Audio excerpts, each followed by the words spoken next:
2026 CPM നിന്ന് ഏതെല്ലാം പ്രമുഖരായിരിക്കും മത്സരിക്കാൻ പോകുന്നത് എന്നുള്ളത് വലിയ ചർച്ചാ വിഷയമായിട്ട് നിൽക്കുകയാണ്. 2016 പ്രഗത്ഭന്മാരുടെ ഒരു നീണ്ട നിരയുണ്ടായിരുന്നു. Thomas Isaac, K Shailaja, EP Jayarajan, G Sudhakaran. ഇതിൽ കെ ശൈലജ മാത്രം 2021 MLA ആയി തുടർന്നു. ബാക്കി എല്ലാവരെയും മാറ്റി ഒതുക്കിയിരുത്തി. തന്ത്രപൂർവം മുമ്പോട്ട് കൊണ്ടുപോകാൻ പിണറായി വിജയൻ അറിയാം. 2021 അതുകൊണ്ടാണ് താൻ ഉദ്ദേശിച്ച രീതിയിൽ പുതിയ വഴികൾ തുറക്കാൻ സാധിച്ചത്. അത് 5 വർഷം എത്തിക്കുകയും ചെയ്തു.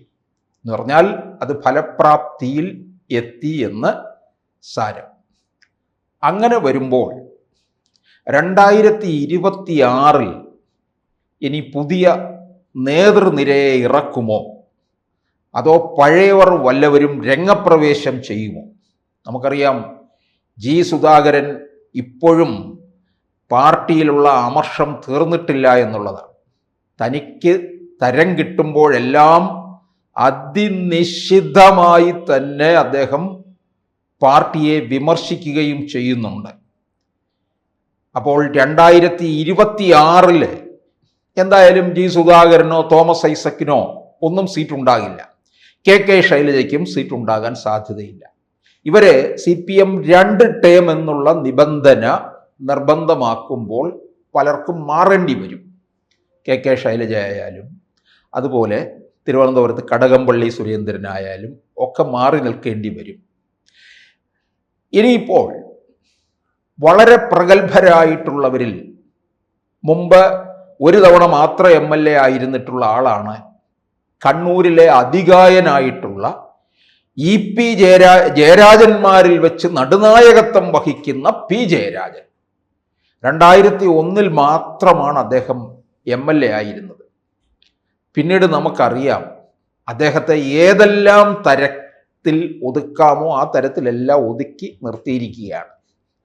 P ജയരാജൻ എന്ന് പറയുമ്പോൾ കണ്ണൂരിലെ ചെന്താരകം എന്നാണ് നമ്മൾക്ക് ഈ സൈബർ ലോകത്തിൽ അദ്ദേഹം നിറഞ്ഞു നിൽക്കുകയാണ്. പ്രത്യേക ഫേസ്ബുക്ക് ഗ്രൂപ്പുകളും ഒക്കെ കൊണ്ടുവന്ന് നിറഞ്ഞു നിൽക്കുകയാണ്. കണ്ണൂരിലെ ചെന്താരകം എന്നുള്ള വിശേഷണത്തോടു കൂടിയൊക്കെ വന്നപ്പോൾ പിണറായി വിജയനെ പോലുള്ളവർക്ക് അസഹിഷ്ണുത ഉണ്ടായി. പാർട്ടിയിൽ അങ്ങനെ അത്തരത്തിലുള്ള വ്യക്തി ആരാധന ഇല്ല എന്ന് പറഞ്ഞ് അവരെയെല്ലാം തന്നെ വെട്ടിനിരത്തുകയാണ് ചെയ്തത്.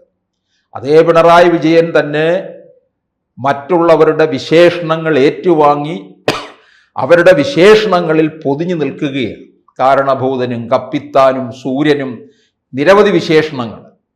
പക്ഷേ P ജയരാജനെ അങ്ങോട്ട് വളരാൻ അനുവദിക്കത്തില്ല എന്നുള്ളതാണ്. പക്ഷെ P ജയരാജൻ കണ്ണൂർ ജില്ലയിലെ കണ്ണൂർ ഭാഗത്ത് എവിടെ നിന്നാലും ജയിക്കും. കൂത്തുപറമ്പോ തലശ്ശേരിയോ കണ്ണൂരോ മട്ടന്നൂരോ എവിടെ നിന്നാലും P ജയരാജൻ ജയിക്കും എന്നുള്ളത് ഉറപ്പാണ്. ഈ കണ്ണൂരിൽ ജയരാജനെ ഒതുക്കി നിർത്തിയിരിക്കുന്നതിൻ്റെ കാര്യമുണ്ട്. ഇപ്പൊ 2019 P ജയരാജനെ കണ്ണൂർ ജില്ലാ സെക്രട്ടറി ആയിരിക്കുമ്പോൾ വടകരയിൽ കൊണ്ടുവന്ന് നിർത്തി മത്സരിപ്പിച്ചു, വടകര ലോക്സഭയിലേക്ക്. അങ്ങനെ കെ മുരളീധരൻ്റെ മുന്നിൽ പതറി. കെ മുരളീധരൻ വിജയിച്ചു. അത് നമുക്കറിയാം, കേരളത്തിൽ മൊത്തത്തിലൊരു UDF തരംഗമുണ്ടായിരുന്നു. 2019 രാഹുൽ ഗാന്ധി അധികാരത്തിൽ വരും, കേരളത്തിൽ വയനാട്ടിൽ നിന്ന് വിജയിച്ചു പോകുന്ന രാഹുൽ ഗാന്ധി ആയിരിക്കും ഇന്ത്യയുടെ പ്രധാനമന്ത്രി എന്നൊക്കെയുള്ള പ്രചാരണവും അതിശക്തമായിരുന്നു. അതുകൊണ്ട് തന്നെയാണ് ഇത്തരത്തിൽ ഈ ആരും ജയിച്ചു പോകുന്ന ഒരവസ്ഥയിൽ എത്തിച്ചേർന്നത്. ആലപ്പുഴ മാത്രമേ ഉള്ളൂ അവർക്ക് തിരിച്ചടി ഉണ്ടാക്കിയത്. കാസർഗോഡ് നിന്ന് രാജ്മോഹൻ ഉണ്ണിത്താൻ വരെ വിജയിച്ചു എന്നുള്ളതാണ്. ഒരിക്കലും ഒരിടത്ത് നിന്നാലും ജയിക്കാത്ത രാജ്മോഹൻ ഉണ്ണിത്താൻ കാസർഗോഡ് പോയി നിന്ന് വിജയിക്കുകയും ചെയ്തു. 2 തവണയായിട്ട് അദ്ദേഹം വിജയിക്കുന്നു എന്നുള്ളത് വേറൊരു കാര്യം.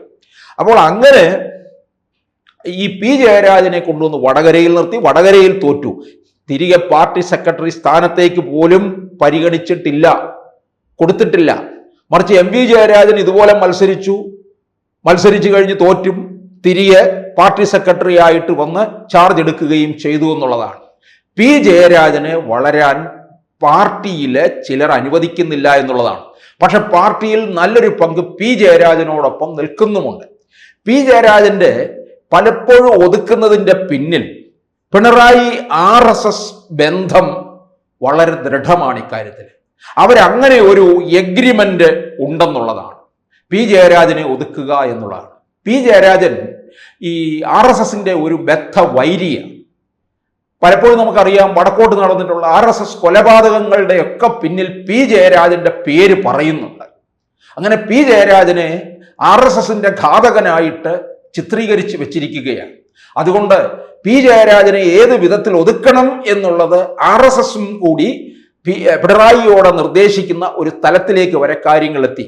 2016 പിണറായി വിജയൻ അധികാരം ഏറ്റിട്ട് 2017 തിരുവനന്തപുരത്ത് വെച്ച് പിണറായി RSSും ഒരു സമാധാന ശ്രമത്തിന് വേണ്ടിയുള്ള ചർച്ച നടന്നു. അവിടുത്തെ കണ്ണൂർ രാഷ്ട്രീയത്തിൽ പലതരത്തിലുള്ള പലരും RSSകാരും ബലിയാടാകുന്നു എന്നുള്ളതിനുണ്ട് ഒരു സമാധാന ശ്രമത്തിനുള്ള ചർച്ച നടന്നു. ആ സമാധാന ശ്രമത്തിനുള്ള ചർച്ച കഴിഞ്ഞതിൻ്റെ പിറ്റേ ദിവസം കണ്ണൂരിൽ ഒരു RSS പ്രവർത്തകൻ കൊല്ലപ്പെട്ടു എന്നുള്ളതാണ്. എന്തുകൊണ്ട് കൊല്ലപ്പെട്ടു എന്ന് ചോദിച്ചാൽ ഈ RSS പ്രവർത്തകനെ വധിച്ചതിലൂടെ RSS Pinarayi agreement P Jayarajan നന്നായിട്ടങ്ങ് ഒതുക്കി എന്നുള്ളതാണ്. ഒതുക്കി തീർത്തു.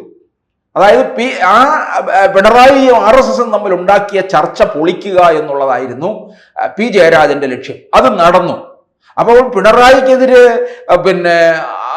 വളരെ അതിശക്തമായിട്ട് പി ജയരാജനും നീങ്ങുന്നുണ്ട് എന്നുള്ളതാണ്. കാരണം പി ജയരാജനെ ഏതെല്ലാം വഴികളിലൂടെ ഒതുക്കാമോ ആ വഴികളിലൊക്കെ ഒതുക്കുമ്പോൾ ജയരാജനും അതിൻ്റെതായ അരിശം പൂണ്ടു എന്നുള്ളതാണ്.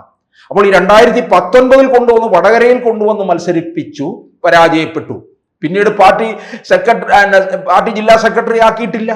അത് കഴിഞ്ഞ് ചെയ്തത് എന്താണ്? ഈ ഇടത് സഹയാത്രികനായിരുന്ന ചെറിയാൻ ഫിലിപ്പിന് ഖാദി ബോർഡിന്റെ വൈസ് ചെയർമാൻ സ്ഥാനം കൊടുത്തു. ഈ ചെറിയാൻ ഫിലിപ്പ് അതൊന്നും അല്ല മോഹിച്ചിരുന്നത്. ഒരു രാജ്യസഭാ MP സീറ്റാണ് പ്രതീക്ഷിച്ചിരുന്നത്. പക്ഷെ ഖാദി ബോർഡിന്റെ വൈസ് ചെയർമാൻ സ്ഥാനമാണ് കൊടുത്തത്. അത് വലിച്ചെറിഞ്ഞിട്ട് ചെറിയാൻ ഫിലിപ്പ് തൻ്റെ കുടുംബമായ കോൺഗ്രസിലേക്ക് തിരിച്ചു പോകുന്നു എന്നും പറഞ്ഞു പോയി ഇന്ദിരാഭവനിൽ ഇരിപ്പുണ്ട്.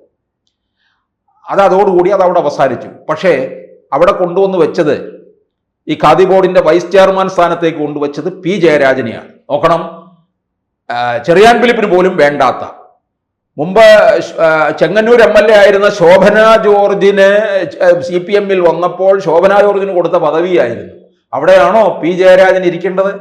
പി ജയരാജന് എന്തുകൊണ്ടും കേരളത്തിന്റെ മുഖ്യമന്ത്രി സ്ഥാനത്തേക്ക് പോലും വരാൻ യോഗ്യനായിട്ടുള്ള ആള് തന്നെയാണ്. എവിടെ നിന്നാലും വിജയിക്കുന്ന ആള് തന്നെയാണ്. ഇനി ജയരാജനെ ഇറക്കി പുലുവാൽ പിടിക്കാനില്ല എന്നാണ് പിണറായി MV ഗോവിന്ദനും പറയുന്നത്. പക്ഷേ പി ജയരാജൻ 2026 തെരഞ്ഞെടുപ്പിൽ സീറ്റ് ചോദിച്ചു വാങ്ങും എന്നുള്ള ഒരു തീരുമാനത്തോടുകൂടി മുമ്പോട്ട് പോവുകയാണ്. അത് പിണറായി വിജയന് വലിയ വെല്ലുവിളി തന്നെ ഉണ്ടാക്കും.